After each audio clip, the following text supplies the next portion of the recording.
अरे बनाओ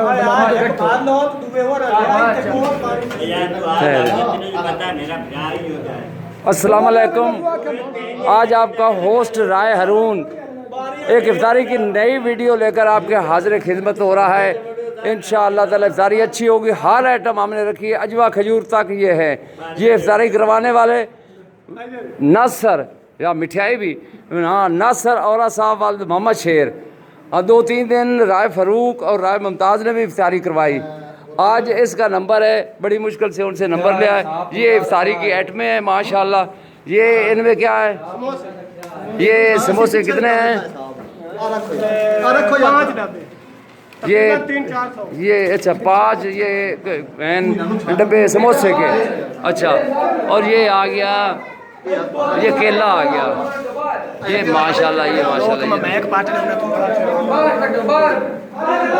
ये हर आइटम ये मिठाई है, ये मिठाई की आइटम है। ये अजवा खजूर, ये मिठाई, ये दूसरी खजूर है।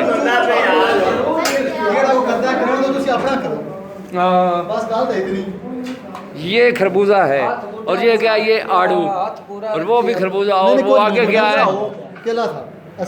वो सेब है, सेब। हाँ, वो सेब है, वो सेब है। हाँ, और ये डिशेज। हाँ, थोड़ी देर बाद इंशाअल्लाह ताला जब इफ्तारी का टाइम होगा तो फिर नई वीडियो के साथ राय हारून आपके हाजिर खिदमत होगा।